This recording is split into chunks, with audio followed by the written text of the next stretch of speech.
Bismillahirrahmanirrahim.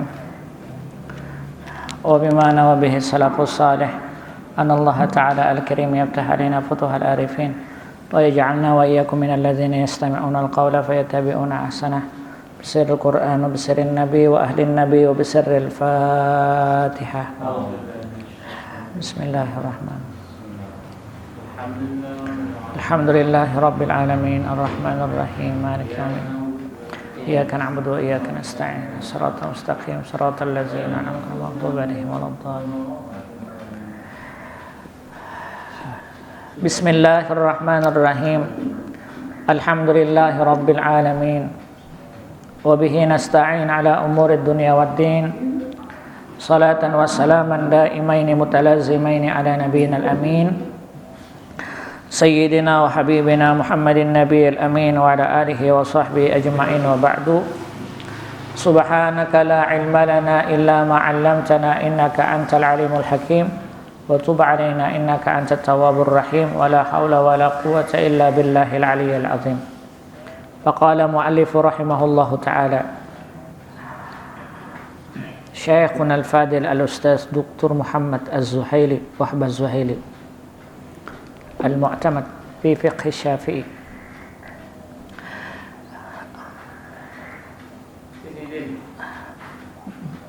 Bapak-bapak jamaah Majelis Ilmu Musalla Abdul Aziz yang dimuliakan oleh Allah Subhanahu wa taala. Pada kesempatan kali ini kita bersyukur kehadirat Allah, bertemu kembali pengajian perdana di musalla ini sekalipun masih dalam wabah pandemi, ya tetap kita waspada dengan keadaan tanpa harus meremehkan dengan penyakit ini, sebab dia masih mengawasi kita di dalam keseharian. Jadi tetap waspada. Mudah-mudahan Allah senantiasa memelihara kita dan insya Allah mengangkat penyakit ini dengan cepat dan kita bisa hidup normal senormal-normalnya. Bukan dinormalkan, bukan, tapi senormal-normalnya. Kajian kita adalah, kita sebenarnya ulun ada ingin membaca kitab Tanbihul Ghafilin, oke. Cuma kalau ini kan nanti sampai khatam kita. Maksudnya jangan bepaparuan tuh, baca sekalian. Nah karena ini sifatnya masih meraba untuk mencari yang cocok, maka ulun putuskan bagaimana per tema saja. Tema-tema yang hangat kita angkat gitu nah ini karena kita para hari raya kurban bahaji kira kawa ya kalau baik kita berkurban. Kalau anak bahaji kawa aja Bang ke asrama haji. Tawaf yang sorangan di situ. Al-Udhiyatu versi fikih Syafi'i dalam perkara masalah kurban. Dalam bahasa Arab, kurban itu disebut dengan udhiyah, al-udhiyah. Jadi kata kurban itu sinonim katanya udhiyah, Pak. Maka kalau kita mengatakan ada namanya Idul Fitri, ada namanya Idul Adha, pakai dot. Adha yudhi udhiyatan, maksudnya berkurban. Jadi kata adha itu sinonim katanya adalah kurban, ya. Jadi ada juga sinonim kata dalam bahasa Arab itu. Kadang penerjemahannya pun harus melihat siakul kalam dalam bahasa Arab. Itu namanya konteks kalimat. Contoh kata doroba, doroba itu artinya memukul. Tapi kalau pian buka dalam Al-Quran kata doroba itu banyak. Ya ayyuhalladzina amanu idza darabtum fil ardi falaysa 'alaikum junahun an taksuru minas salat idza darabtum. Wahai orang beriman, tidak ada darabtum. Darabtum di situ terjemahannya tidak ada dosa. La junah 'alaikum in ya ayyuhalladzina amanu idza darabtum fil ardi falaysa 'alaikum junahun. Wahai orang yang beriman, tidak ada dosa bagi kalian untuk meringkas salat. Kata doroba itu perjalanan rupanya. Doroba. Nah, jadi kata dalam bahasa Arab itu ada sinonim kata, tetapi harus melihat struktur katanya. Nah, udhiyah artinya kurban. Ismun mustaqun minad duha. Asal kata udhiyah atau kurban ini diambil dari kata duha. Duha. Idul Adha. Duha artinya waktu duha naiknya matahari memanas. Jadi waktu duha itu berlaku ketika matahari sudah mulai memanas. Jam 7:30 tuh panas lah sudah, Pak. Sudah mulai. Nah, berarti sudah masuk waktu duha. Kenapa disebut udhiyah atau kurban itu dengan bahasa adha?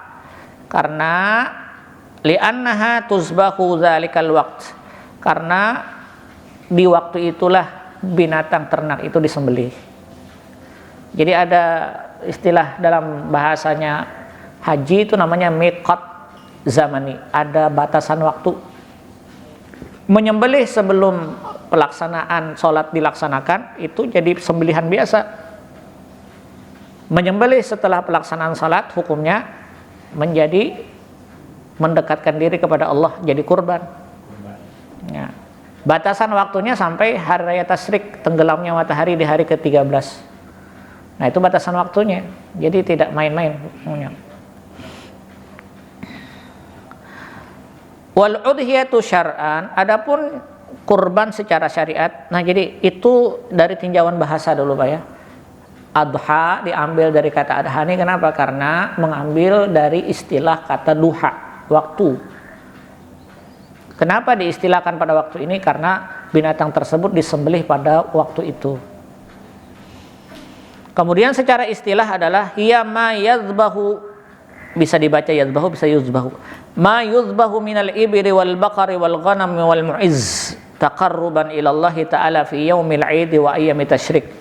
Adapun udhiyah secara hukum istilah adalah binatang seperti unta, sapi, kambing dan domba yang disembelih untuk mendekatkan diri kepada Allah pada hari Idul Adha dan 3 hari tasyrik. Itu definisinya. Jadi tujuannya adalah taqarruban ila Allah, mendekatkan diri kepada Allah. Sembelihan itu taqarruban. Bukan niatnya al-aqla 'alal lahmi, gasan makan aja kata. Jadi taqarruban. Maka ulun pernah ditanya, Ustadz, kalau disembelih kita tidak mengambil dagingnya boleh tidak? Boleh. Tapi untuk tabarrukan karena Nabi memerintahkan Fatimah untuk memakannya, maka ambil.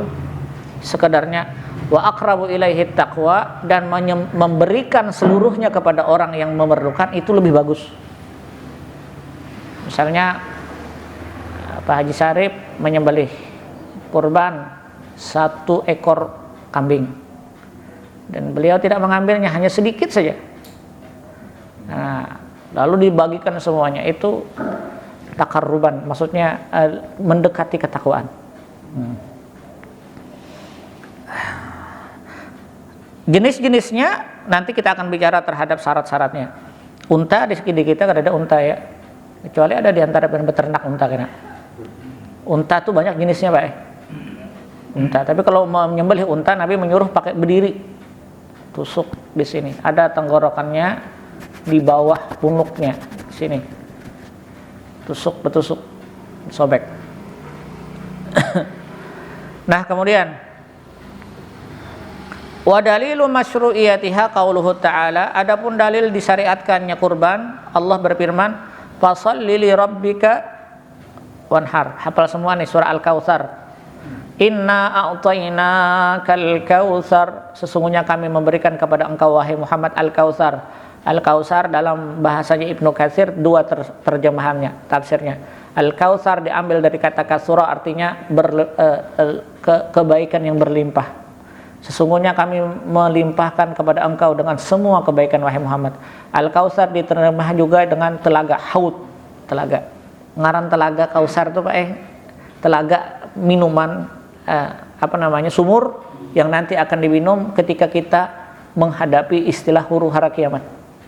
Jadi orang yang akan mendapatkannya adalah diantaranya orang yang berkurban. Inna a'tainakal kautsar. Jawabnya fasalli li rabbika wanhar. Kalau ingin dapatkan telaga Kautsar, fasalli li rabbika, maka salatlah, maksudnya salat Id. Wanhar, dan sembelihlah binatang ternak pada hari itu. Itu syaratnya. Inna a'tainakal kautsar fashalli li rabbika wanhar inna syani'aka huwal. Orang yang tidak mau memutuskannya abtar ay inqita'ur rahmah, putus rahmat daripadanya. Nah, itu keutamaannya. Wal muradu nahrud dahaya 'alal asah ba'da salatil id. Yang dimaksud dengan nahar di dalam ayat tersebut di surah Al-Kautsar, fashalli li rabbika wanhar, maksudnya kurban yang disembelih setelah salat id. Karena Allah berfirman fashalli li rabbika, salatlah engkau kepada Tuhanmu, wanhar, baru berkurban. Waw li tartib, ketertiban. Ustadz, yang mana yang kita ambil sembahyangnya? Yang di komplek kah? Atau yang di masjid Parak kah? Atau yang masjid jauh kah? Nah, bisa-bisa ya kita. Karena itu mengukur sholat id itu kan naiknya 45 menit setelah waktu isyraq. Jadi waktu isyraq itu misalnya jam 6.20, 45 menit setelah itu masuk dah sembahyang id. Bahkan ada yang mengatakan fatwanya Lajnatul Ifta Darul Ifta Mesir itu 20 menit setelah sembahyang isyraq boleh sembahyang id. Itu ukuran dalam ilmu falak. Nah, sudah.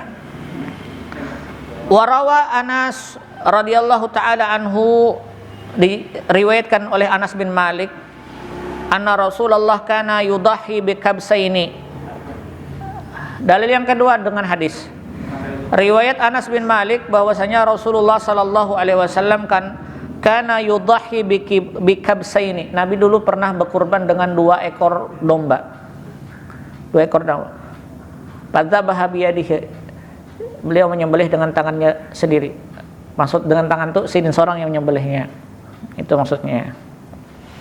Wa qala Anas wa ana udahi bihima, dan saya ikut serta melihat Nabi berkurban pada masa itu, dan saya ikut berkurban juga pada masa itu. Jadi Nabi kibas itu domba yang bulu banyak, itu kibas.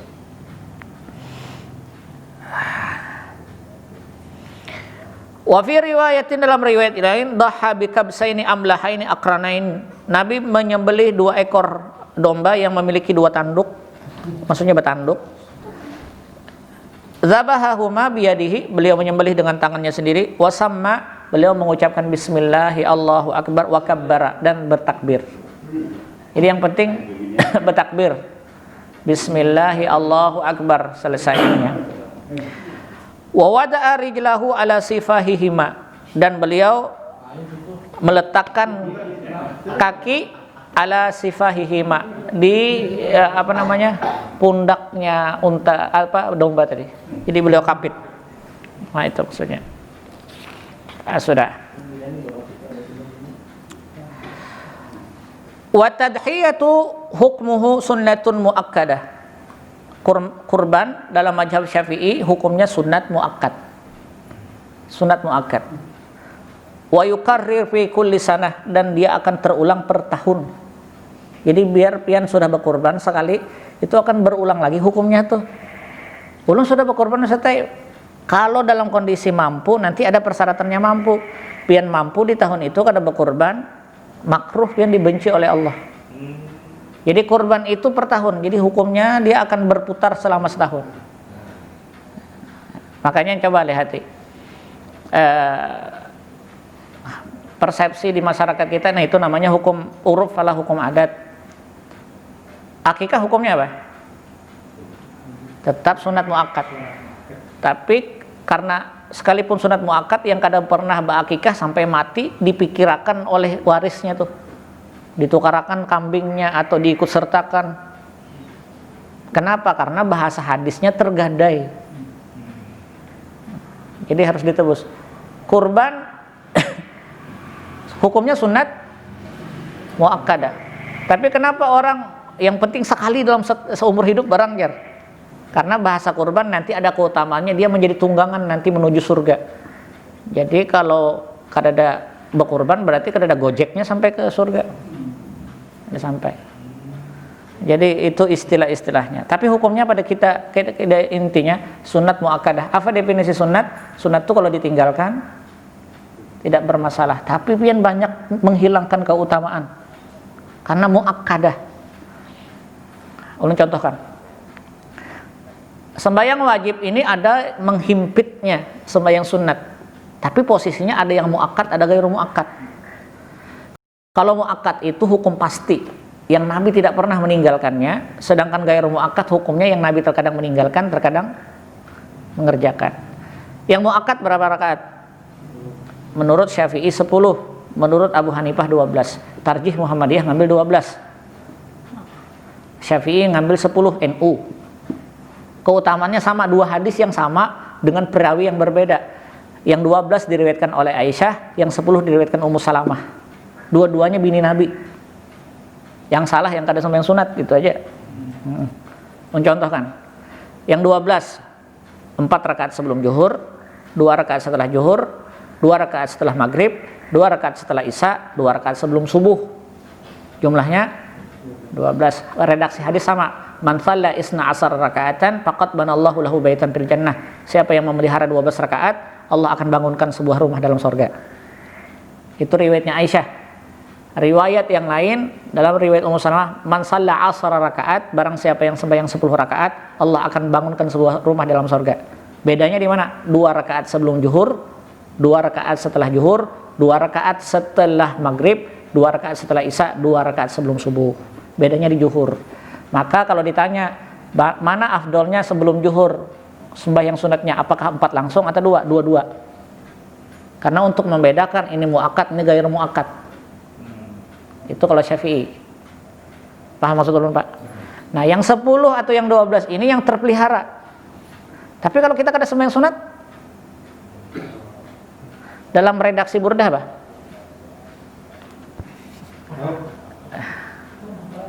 walam usalli siwa walam usalli keringat lagi kalau baca Burdah lalu keringat lagi. Dan saya tidak melakukan puasa dan sholat kecuali yang wajib-wajibnya saja, tidak menambah sembahyang sunat. Artinya tetap dijanjikan oleh Allah. Ini membanding. Jadi dalam Burdah itu ada 10 pasal, Pak. Cerita pertama tentang asiknya orang di dalam kecintaan kepada Allah. Pasal kedua tentang hawa nafsu. Pasal ketiga tentang kelahiran Nabi. Pasal keempat tentang mukjizat. Pasal kelima tentang Isra Mi'raj. Pasal keenam, kada ingat lagi. Punya 10 pasal. Ulun ada nulis bukunya. 10 pasal ulun terjemahkan itu. Nah, di antara keluhan Al-Imam Al-Busiri ketika beliau membaca sejarah, beliau itu sastrawan, sering diundang oleh raja-raja. Karena beliau hidup pada tahun 629. 629 itu abad ke-7, perkembangan masalah sufistik, sufi. Paham maksudnya? Perkembangan abad itu paham, Pak? Rasulullah meninggal pada tahun 10 Hijriah. Itu belum terjadi abad karena hidup Nabi masih suasana Rasulullah masih ada. Rasulullah wafat, murid Nabi kan sahabat. Nah, ini sahabat ini muridnya nanti tabi'in. Ini abad pertama. Tahun ke-13 Hijriah. Tahun ke-10 Hijriah, minta maaf. Habisnya kapan? Tahun 65 Hijriah itu habis abad pertama namanya. Kan dihitung 100 tahun. 65 Hijriah itu dihabiskan abad pertama. Di situ perkembangan masalah tabi'in. Pola orang beragama tidak lagi menengok Al-Quran dan hadis, tetapi berdasarkan opini publik yang digiring oleh gurunya. Paham maksud teman? Karena pada masa itu hadis tidak terkodifikasi, tidak tertulis kayak kita nih, kada. Kamu dari siapa? Aku belajar dari guru anu, dari guru anu. Di situ berkembanglah namanya sanad. Lalu lahir tahun 80 Hijriah, tabi'in. Siapa? Nu'man bin Sabit, Imam Abu Hanifah. Muridnya banyak di Basrah. Banyak muridnya. Karena muridnya banyak, lalu orang menyebutnya Imam Basrah, Imam Abu Hanifah. Imam Abu Hanifah nanti ada punya murid namanya Ahmad Asy-Syaibani. Ahmad Asy-Syaibani punya murid Imam Malik. Tahun 96 Hijriah, Imam Malik lahir di Madinah. Berguru dengan muridnya Imam Abu Hanifah. Jadi sejalur aja. Nah, ini sudah mulai perkembangan. Tahun 150 Hijriah, abad kedua. Lahir Muhammad bin Idris Asy-Syafi'i. 150 Imam Syafi'i itu lahir. 150 Imam Abu Hanifah meninggal di tahun itu, Imam Syafi'i lahir, bersambut 100 tahun. Itu namanya wali kutub, bersambut. Imam Syafi'i dilahirkan tahun 106, 14 tahun bedanya. 164 lahir Imam Ahmad bin Hanbal. Belum lagi kisah Bukhari Muslim nih. Jadi di masa itu pola orang beragama menengok ke gurunya. Guru-guru yang banyak menulis kitab maka disebut dengan opini-opini, pemikiran-pemikiran guru, namanya mazhab. Lalu apakah dikatakan mengikut mazhab ini salah? Tidak, mengikut mazhab betul. Karena apa yang dikumpulkan dalam mazhab semua hadis. Sudah masuk ke Indonesia, polanya sama, mengikut mazhab. Datang pembaharuan dengan guru yang sama, yaitu Syekh Muhammad Dahlan. Jarsidin, kalau kita mengpublikasikan hanya seorang guru saja, orang banyak berjauh dengan hadis-hadis Nabi. Lalu bagaimana kita kumpulkan hadis, kita buat satu kajian, kita membanding-banding hadis-hadis ini, mengajarkan istilah tarjih, mengajarkan istilah marjuh, mengajarkan istilah nasah wal mansuh dan sebagainya. Lalu muncullah istilah tarjih itu. Jadi kalau dalam Muhammadiyah namanya tarjih. Tarjih itu menguatkan hukum. Oh, ini yang paling kuat. Jadi sebuah lembaga. Jadi yang mana yang bujur? Dua-duanya bujur, Pak. Ini metodologi dalam beragama sebenarnya. Datang Salafi. Salafi itu sebenarnya kecondrongannya mengikut pendapat Ahmad bin Hanbal. Cuma kadang mau disambat Ahmad bin Hanbal. Kami mengikut Quran dan Sunnah. Padahal kecondrongan penafsirannya kepada Ahmad bin Hanbal. Kaji ya. Rujukannya nanti Ibnu Qayyim al-Jauziyah, Ibnu Qudamah, ini semuaan mazhab Ahmad. Redaksinya Abdullah Ibnu Utsaimin, ya kan, kayak itulah anunya, ini semua mazhab Ahmad bin Hanbal. Tapi mereka ketika berdialog tidak mau mengakuinya. Betul sebenarnya, bujur. Tapi kita bermazhab atau beragama ini melihat kondisi, Pak. Mengamalkan hukum yang kuat terkadang menjadi satu polemik di dalam masyarakat. Contoh, Pak, kalau pian pergi ke Tunisia, orang di sana rata-rata membaca Fatihah bismillahnya bepelan, karena rata-rata mazhabnya Malik. Sembahyang pian jadi imam, bismillahirrahmanirrahim, orang cangangan non pian tuh. Sama ketika kita di sini mayoritas orang paham agama dengan mazhab Syafi'i, pakai bismillah, ada imam yang tanpa bismillah, jadi padahal dia betul bismillahnya dipelankan, tapi jadi pertanyaan orang. Jadi istilahnya khatibun nas biqadri uqulihim. Kalau kita bicara berdasarkan otaknya selevel dengan orang itu. Kita bawa nang aneh-aneh. Ihdinas siratal mustaqim siratal ladzina an'amta 'alaihim. Kita banyak alaihim. Riwayat yang lain Ibnu Katsir, siratal ladzina an'amta 'alaihim ghairil maghdubi 'alaihim waladdallin. Bukan pertanyaan orang tuh, padahal bujur tuh. Riwayatnya ada namanya qiraat asrah. Riwayat bacaan berdasarkan 10 riwayat. Jadi terkadang kita harus mengkip juga, menahan apa yang kita tahu. Nah sudah, wah 18 menit lagi nah. Kita simpulkan, hukum kurban hukumnya sunat muakkad. Oke. Wasi'arut tahir yang bagi lil muslimin al-qadir muhafadzatu 'alaiha. Sebab itu maka seyogianya orang muslim yang mampu untuk memelihara hukum ini per tahun. Jadi kalau yang sugih-sugih itu perlu kurban. Jadi sebenarnya kita kada usah membaca, kalau kita berdasarkan dalil ini malah kita kawas sudah nembak, langsung ngirimi surat aja, pian harus berkorban udah kami.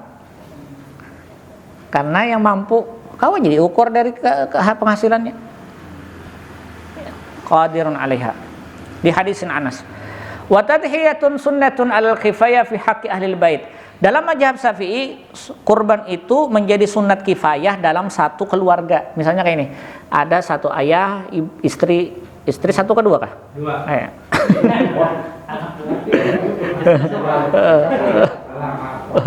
Satu ayah, satu bunda, 2 orang anak. Nah, Nanti satu orang saja berkurban dalam satu rumah itu, maka pahalanya sama dapat. Itu yang disebut dengan sunnatul kifayah. Mewakili. Biar kada disambat ngaran misalnya. Jadi hilangkan opini kayak ini Pak Ibu pikir. Tahun tadi abahnya atas nama abahnya berkurban, tahun ini mamanya pulang. Biar abahnya tiap tahun dapat serumahan. Asal bini resmi lah. Jadi sunnatul kifayah namanya ahlul bait. Ini nanti berdasarkan hadis sahabat itu kepengen banarnya berkurban tiap tahun. Lalu kada kawa-kawa tiba-tiba di tahun itu ada rezeki, lalu dia berkurban. Ketika ditanya, ini kurban gasan siapa? Ini gasanku dan keluargaku. Tersenyum Nabi. Maka dari situlah ulama mengatakan satu bagian dari kurban itu adalah mencukupi dalam satu rumah. Ya, mencukupi. Faida adha ahaduhum hasalat sunnatut tadhiyah fi haqqil jami'. Lihat di sini bagus mana bahasanya. Apabila salah satu dari mereka berkurban, maka akan mendapatkan kesunatan dalam satu rumah. Dalam satu rumah. Wa in kana syatun wahidah la yudahi biha illa an wahid, walakin yata'atti syiar wa sunnah li jami'ihim.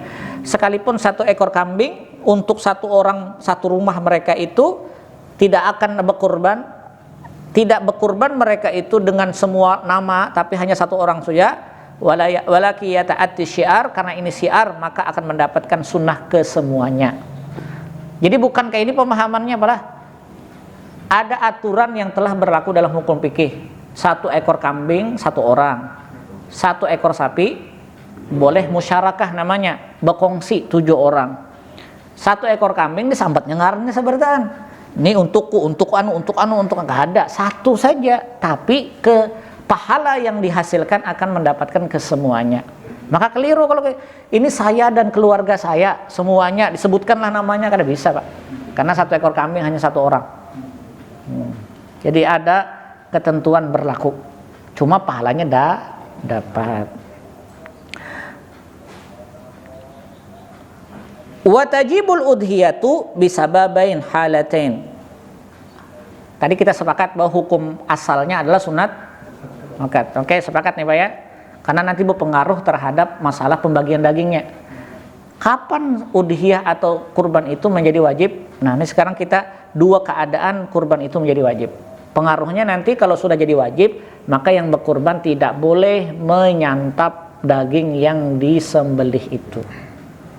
Dua hal menjadi wajib menurut mazhab Syafi'i, dan ini jumhur nih, bukan Syafi'i saja, ulun sudah mengkaji beberapa fikih perbandingan, melihat sama redaksinya semuaan. Dua hal. Pertama tadi ta'yinul udhiyah wa dzalika bi ayyakula wajibun hadhihi bi udhiyati. Yang pertama kejelasan yang berkurban, dia sebut ini wajib. Ketika ditanya, ada misalnya ulun memelihara kambing di muka rumah Pak ya. Ketika ditanya orang tuh, kambing jualkah? Kada, itu gasan aku berkurban wajib tahun ini. Nah, dia nyebut kata wajib tuh, nah. Maka kurbannya akan naik statusnya dari sunat muakkad jadi wajib. Jadi kata wajib. Ini duit dapat, nah. Ini jangan diudak-udak lah, ini wajib gasan berkurban nih. Nah, itu kena wajib tuh. Maka hati-hati bermain kata. Bahaya. Ta'yin namanya. Jadi kewajiban berdasarkan ta'yin, kejelasan ucapan. Dua, kapan wajib lagi? An-nadhru bil udhiyah, dengan nazar. Kalau PSBB ini habis, ulun berkurban, benazar berkurban. Pas PSBB habis, sini menajar, wajib berkurban. Nazar. Atau kalau tanah di lingkar selatan tuh payu, jar, seorang benajar berkurban. Nah, pas payu, maka wajib benazar. Atau kalau tanah di Anjir tuh payu, jar kaum misalnya, ulun benajar berkurban. Nah, pas payu, wajib tuh kurbannya. An-nadar. Maka dia menjadi wajib. Wa yushtaratu fi ma yukallif bil udhiyah. Nah, ini syaratnya Pak, orang berkurban. Yang pertama al-islamu, pertama muslim. Ustaz, kalau ada orang non muslim yang memberi sapi atau kambing, terima. Asasnya apa? Menerima pemberian dari non muslim boleh, asal jangan bersyarat. Ini ulun bari gasan Musalla Abdul Aziz, syaratnya nanti sembelih kurbannya atas ngaran ulun, ada kawa. Tasehu minhu, dan tidak sah. Kalau kita menyembelih atas namanya tidak sah. Dua, buluk wal aklu, orangnya balik dan berakal. Nah, disinilah status kurban terhadap anak kecil. Bukannya dia tidak sah, tetapi wassabi wal majnun ghairu mukallafin bil ahkam. Anak kecil itu tidak menjadi beban, Pak. Tapi kalau dia berkurban seperti orang yang melaksanakan haji kecil. Haji dibebankan kepada orang yang balik, yang istitaat. Tapi ketika ada anak kecil berhaji, apa hukumnya? Lit ta'lim, untuk mengajarkan kepada dia. Jadi kalau biasanya opini masyarakat itu gasan anak pulang atas nama anak berkurban. Kenapa? Karena supaya dapat tunggangan, kan kayak itu. Padahal jika gagasan abahnya dapat jauh sunat. Nah, dalam mazhab Syafi'i, tapi dia tidak menjadi hukum. Nah, ilustrasi yang lain. Sembahyang Jumat wajib gasan siapa? Mukim laki-laki. Ya kan ya? Orang Islam balik dan dia mukim laki-laki. Sekarang kalau sembahyang Jumat yang mengerjakannya perempuan, boleh tidak? Boleh. Gugurkah Jumatnya? Dia tidak wajib, Pak, karena perempuan tidak masuk kategori hukum. Laki-laki yang masuk kategori hukum. Tapi ketika perempuan melaksanakan sholat Jumat bersama-sama, misalnya dia umroh kan pas hari Jumat, dia ikut sembahyang. Apa hukumnya? Jatuhlah sembahyang zuhurnya. Ya. Ketika seorang anak atas nama dia berkurban, maka jatuhlah hukum untuk orang tuanya. Bisa dipahami ya? Tapi bukan berarti tidak sah, cuma beban itu kepada kuitannya. Nah, yang ketiga, syaratnya istitaat, mampu. Nah, ini yang ulun katakan tadi. Ukurannya itu kemampuan. Wa dzalika ayyakunal muslimu yamliku qimatal udhiyah bima yazidu an nafaqati wa nafaqati man tajibu alaihi nafaqatahu fit ta'ami wal kiswa wal maskan wa ghairihi tula yaumil 'idi wa ayyamit tasyrik. Kapan orang itu dikatakan mampu? Ketika dia dalam kondisi berkurban. Nah, sekarang nih kita nih kada ada duit misalnya ya. Ini kada ada duitnya, kada ada sekarang nih. Kapan orang itu masuk kategori mampu, dikatakan mampu nih? Artinya kalau dia mampu kada berkurban, maka hukumnya makruh kan, kayak itu ya. Nah, sekarang kita ini kapan dikatakan mampu tapi kada mau berkurban? Hari ini boleh kita katakan saya tidak punya duit untuk berkurban. Kapan? Watula ayyamal 'id wa ayyamit tasyrik, apabila sudah masuk tanggal 1 Zulhijjah, masuk tanggal 10 Zulhijjah, di hari itu dikalkulasi harta kita. Dikalkulasi. Oh, kau aja nukar saikun kambing, tapi kenapa kada mau?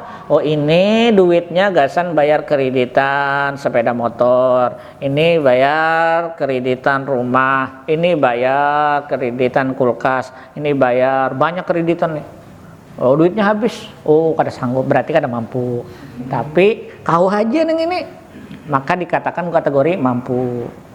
Jadi sebenarnya kita carikan solusi tidak harus misalnya bersama-sama berkorban tuh. Kalau ada duit tukar.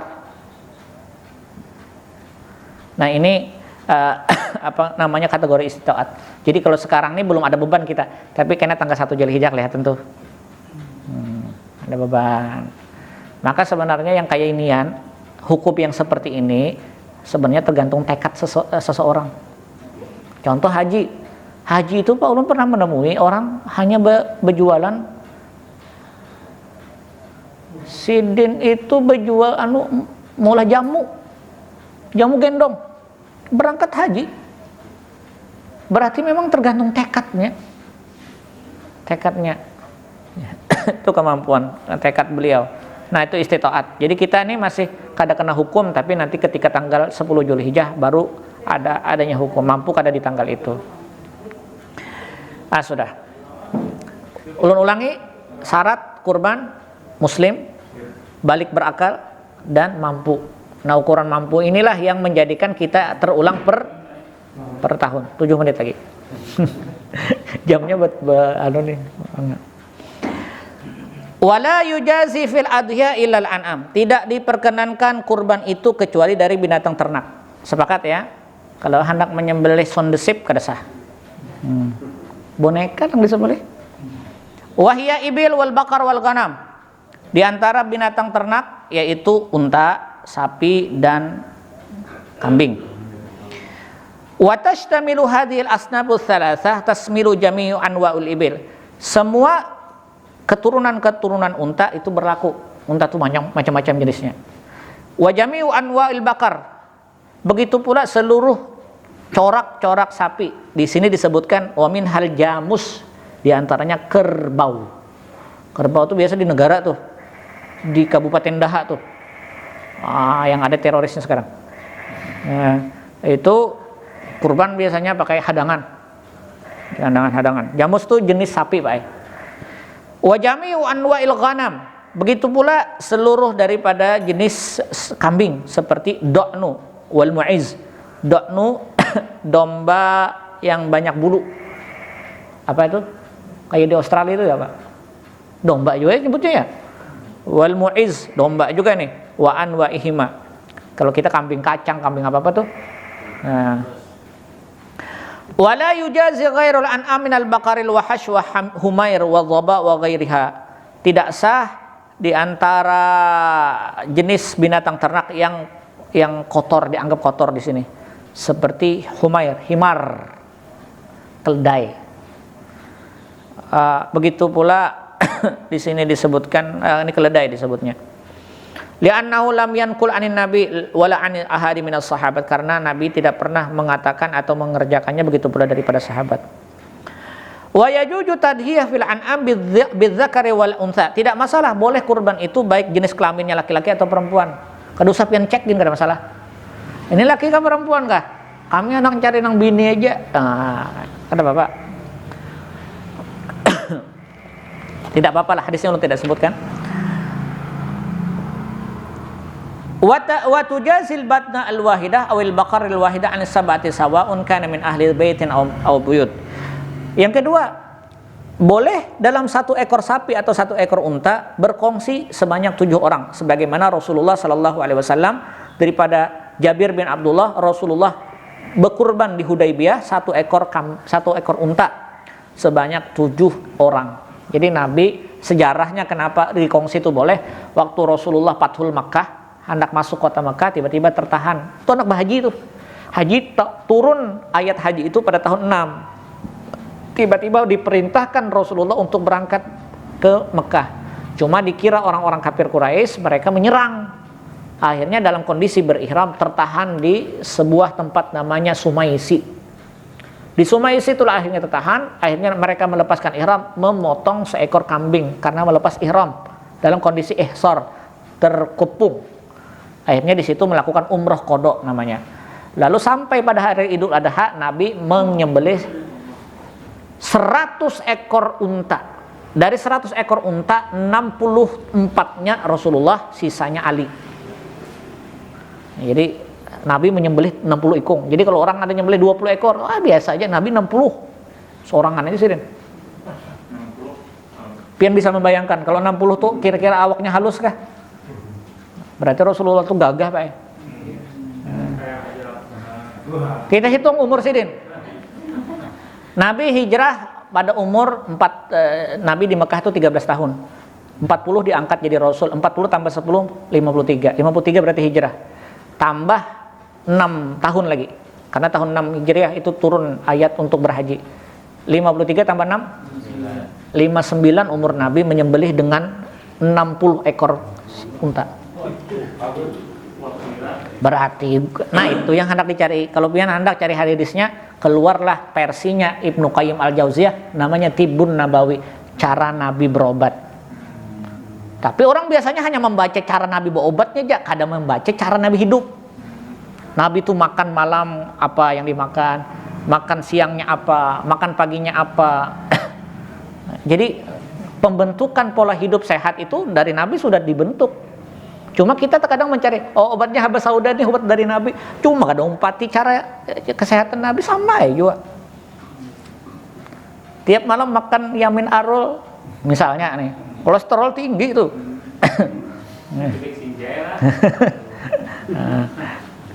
Nah, sedikit lagi Pak, 2 menit lagi nih. Jadi boleh ya 7 orang untuk 1 ekor kambing, sapi. Wal udhiyatu bil badna afdalu minal baqar. Kalau jenis yang afdal yang mana? Yang paling besar. Yang paling besar. Unta lebih afdol daripada sapi. Sapi lebih afdol daripada kambing dan seterusnya. Wasyatun afdalu minal musyarakati sabah. Minta maaf nih, jangan ditarik lo yang sudah berkorban, jangan ditarik. 1 ekor kambing lebih afdol daripada berkongsi 7 orang untuk 1 ekor sapi. Jangan menarik. Tapi kalau hendak afdolnya, kalau pengen salah baca nah, wasyatun afdalu min musyarakati sab'atin fi batnah. Kita itu kan menekan biaya. Supaya menekan biaya, lalu akhirnya 1 ekor sapi dengan 7 orang. Sedikit lagi nah. Karena kita lanjutkan jadi. Wa yustahabbu tadhiyah bisaminah. Disunatkan kurban itu dengan memilih binatang ternak yang gemuk saminah, yang banyak dagingnya. Li'annaha afdalu min ghairi saminah, karena dia afdal untuk mengandung banyak daging, sebagaimana hadis riwayat Abbas bin Abdul Muthalib, wa may yu'azzim syairallah, beliau mentafsirkannya adalah dengan berbagi qimatul udhiyah, esensi di dalam daging kurban tadi. Jadi sunat yang lama. Wa syurutul udhiyah. Adapun syarat-syarat yang ditetapkan pada kurbannya, pada binatangnya, 1, umur Pak. Umurnya nih. Ulun sebut payustaratu fil ibil alla yakilla sannaha an 5 sanawat. Yang disebut dengan unta tidak boleh kurang daripada 5 tahun umurnya. Jadi harus ada akta kelahirannya tuh. Nah dari sini siapa yang berfungsi yang kayak ini? Ini kita, yang penting pemerintah melegalkan terhadap peternakan itu kita beli. Nah ini tanggung jawab pemerintah. Nah kalau pian hendak jadi pegawai pemerintah atau jadi anggota dewan, fardu kifayah itu harus tahu sebenarnya. Nah kakak ini apa nih fardu kifayah sebenarnya? Berapa orang hafal Quran di kampung itu fardu kifayah. Ini termasuk ini peternakan. Mana tahu orang menyidak gitu. Ini umurnya berapa tahun sudah pian nih? Mana akta kelahiran sapinya? Kedada, catatan sipilnya kedada. Wala yakilla sinnul bakar wal mu'iz an sanatain. Kalau sapi itu tidak boleh kurang dari 2 tahun. 2 tahun. Mungkinlah kita bertakun sapi, pipi kan berapa umur? Ada mungkin. Wala yakillu sinnid da'ni, kalau kambing itu tidak kurang daripada 1 tahun. Nah, sedikit lagi Pak ya. Sedikit tarus ini. Alang-alang kalau kadang habis kena. Tapi kena ada mungkin. Wasalamatu minal uyub, yang kedua syaratnya selamat daripada aib. Cacat maksudnya, kecacatan. Pertama, ulun langsung balik ke hadisnya nah. Wala yujazi bil udhiyati fala tujazil aura. Pertama, tidak diperkenankan, tidak sah binatang ternak atau kurban itu dengan mata yang picak, jadi matanya bermasalah. Ini kan kita tahu yang tahu, yang berkompeten di situ. Apa istilahnya itu di bawah dinas apa ya? Perkebunan, peternakan. Nah, aura bayin. Wala arja, batisnya patah. Jadi hati-hati kalau membenteh, kalau salah instruksi, tarik ke belakang ya. Tarik biar kan ketika menarik sini ada yang kesini pak haro patah bagi sapi, maka tidak sah itu. Wal arja itu patah batis. Ini stadda arja'a bihaitsu tasbuqhu al-masyi'a ilal kala'it tayyib. Nah, tapi di sini permasalahannya kalau sapi yang patah kaki itu bermula karena dia tidak mampu mencari makanan yang bagus. Nah, tetapi kita ambil redaksi awalnya, arba'un la tujazi fil adahi, tidak sah 4 hal di dalam kurban. Pertama, al-aura'ul bayyin auraha, matanya picak, wal maridatu bayyin mardaha, atau dia kena penyakit jelas. Sapinya itu kena penyakit jelas. Tanya dulu tuh di swab kah atau di rapid test, ini sapi kena corona atau kada. Adalah baru sedih. Sapi kena corona. Dulu ada sapi gila malah, sapi kena antrak ya. Nah, maridatun bayyin mardaha wal arja'ul bayyin, kakinya patah, wal ajfa'ul lati la tunaqqa, al ajfa krimping, dagingnya tidak ada, terlihat seperti dia sapi menyabuk lah. Ya, kurang gizi. Itu namanya. Dalam mazhab Syafi'i lalu ditambahkan zahibatul asnan, la tujazi zahibatul asnan, sapi yang kada bergigi, habis giginya. Nah, wala tuzazi maqtu'atu ba'dul udhun, telinganya putus. Nang kayak ini kan tahu buhan peternakan Pak, kita kada tahu. Ini siap saji, makanya menanggung dosa orang banyak itu kalau yang berkompeten di situ. Seperti dinas-dinas kayak itu, berbahaya itu. Maka dia harus menyidak dulu sebenarnya ini peternakan legal atau tidak. Kalau legal, alhamdulillah. Apalagi ini, wala tujaji maqtu'atu ba'dul lisan, tidak sah jenis kurban apabila putus sebagian daripada lisannya, lidahnya nih. Ya. Wa yujaji ma'al karaha, makruh hukumnya kalau tanduknya patah. Ya, dia tanduk tapi patah. Nah, makruh hukumnya. Nah, ini yang disebutkan yang terakhir, wa amma niyatu, yang keempat syarat berkurban itu niat. Wa tustaratun niyatu litadhiha li annaha ibadah. Kenapa disyaratkan di dalam kurban niat? Karena dia hukumnya ibadah. Wa takunu niyat inda dzabhi. Niat itu kapan diletakkan? Adalah ketika menyembelih. Li'annal asla iktiranun niat, karena asal pada niat adalah berbarengan dengan perbuatan. Perbuatan kurban adalah ketika menyembelih. Illa idza sabaqa ta'yinu syat lil udhiyah fa yakfi dzalika bin niat. Maka kalau sudah ada kejelasan di dalam niat, maka itu mencukupi terhadapnya. Nah, disinilah yang disebut dengan serah terima kepada panitia kurban untuk menjelaskan bahwa dia betul-betul berniat kurban. Kita lanjutkan. Wa amma in qala ja'altu udhiyah fa yustaratun niat inda dzabiha fil asah. Sekalipun demikian tetap syarat niat itu adalah ketika menyembelih. Wa in waqqala fi dzabhi nawa 'alaiha inda i'ta'il wakil. Kalau dia tidak mampu untuk menyembelihnya, maka diniatkan ketika dia menyerahkan kepada wakilnya. Jadi kalau kita nyembelih sembarangan, ini sapi pian kah kan menyembelihkan, kada bisa. Kita menunggu terhadap instruksi yang memiliki kurban. Maka disitulah di dalam mazhab, dalam tradisi masyarakat kita ada istilah bewakil. Itu penyerahan niat sebenarnya Pak. Nah, bagaimana kita mengantisipasi dalam kondisi pandemi, dalam kondisi kesibukan orang? Boleh dengan kertas, sehelai kertas. Maka harus ada formulir. Saya yang bertanda tangan di bawah ini berniat untuk kurban sunat saya. Karena yang wajib kan ada juga tuh. Sunat saya. Saya berikan kepada panitia kurban untuk membelikan. Ya sudah tuh. Percaya benarnya dengan panitia. Kemudian berniat menyembelih, menyembelihkan. Jadi tergantung panitia, jar panitia kita nih sudah terkumpul orangnya yang menyembelih Pak Rusdi. Nah, biar kada ditunjuk lagi, panitia sudah percaya dengan itu. Dengan wakilnya itu jelas dah. Boleh. Nih duit dah kesan berkorban, ambil. Itu kada bisa Pak. Modal kayak mahantak ya. Prosedurnya itu yang dikuatkan di dalam Syafi'i karena perkaranya apa? An-niyatu muqtarinan bi fi'li. Niat itu berdasarkan sesuai dengan perbuatannya. Paham maksudnya ya? Ketika mau nyembelihnya itu yang disebutnya. Nah, wa inda dzabihi li annahu qa'imun maqamahu. Kenapa harus adanya wakil? Karena yang menyembelih itu berdiri atau dia mewakili terhadap yang berkurban.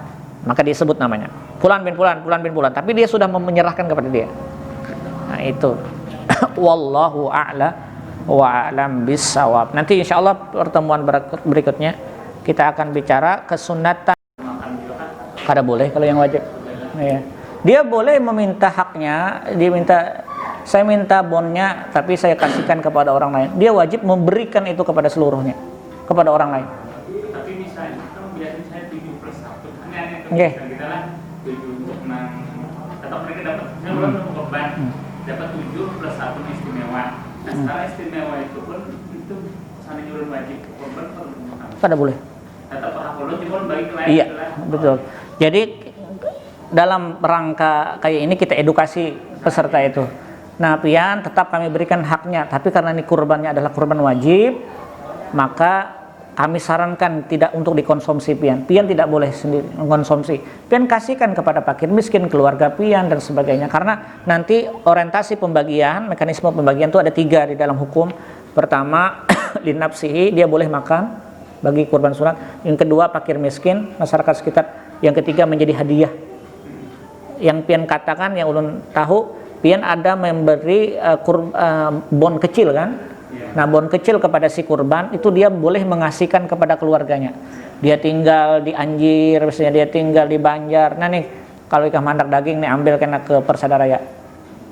Itu korban kecil itu sisanya dikelola oleh panitia untuk masyarakat sekitar. Terkhusus adalah orang-orang yang tidak mampu dan jarang untuk makan daging. Nah kira-kira kayak itu.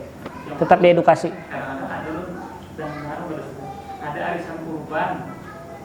Arisan kurban tuh mungkin kita atur berapa orang, nah karena udah nabung saat tertentu itu kena Itu banyak di kampung biasa. Di wadah kami itu di wadah KAI kayak itu. Jadi kayak apa menyikapinya? Itu sama dengan i'ta'ul wakalah, hukum wakil. Hukum wakil mewakilkan wakalah. Ulun kembalikan ke kasus haji lah. Kasus haji itu ada kita BPKH namanya, Badan Pengelola Keuangan Haji. Duit yang disetorkan oleh jamaah diserahkan kepada mereka untuk dikelola, diputar duitnya. Tapi sudah berhak mereka memutar karena sudah ada wakalah. Tapi terkadang permasalahan jamaah yang mendaftar haji ini tidak pernah membaca aturannya itu nah. Lalu setelah mendaftar hanya dikritik pemerintah. Padahal ada di dalam BPKH itu sebelum daftar haji itu ada aturannya. Nah, ulun kembalikan kepada peraturan tadi. Ketika orang mengikuti arisan sama-sama, itu harus ada kesepakatan. Kontrak bahasanya tuh. Bahasa esensi nilai sekarang tuh namanya kontrak. Kalau bahasa agama kita namanya akad. Nah, akad dulu seberataan.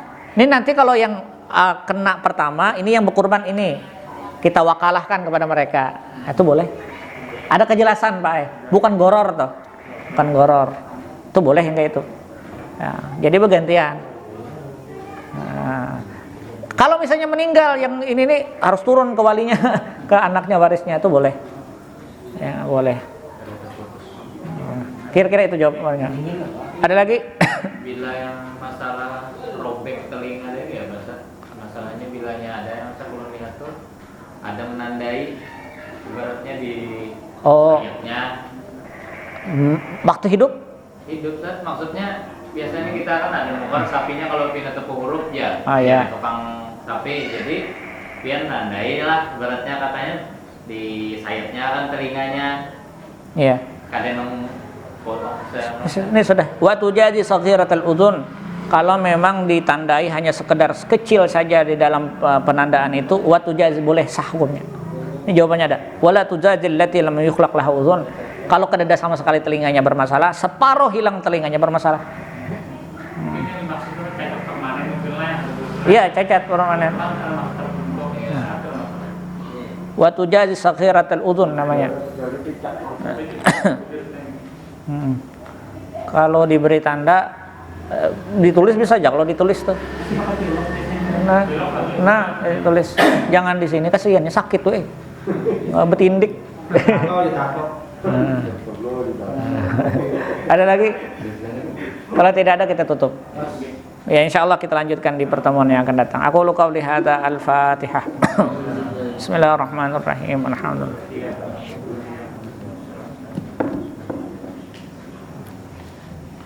Amin ya Allah, nas'aluka ya Rahman, Allahumma anfa'na bima 'allamtana wa 'allimna ma yanfa'una wa zidna ilma. Rabbana atina fid dunya hasanah wa fil akhirati hasanah wa qina adzabannar. Bi fadli subhana rabbika rabbil izzati 'amma yasifun wa salamun 'alal mursalin walhamdulillahi rabbil alamin.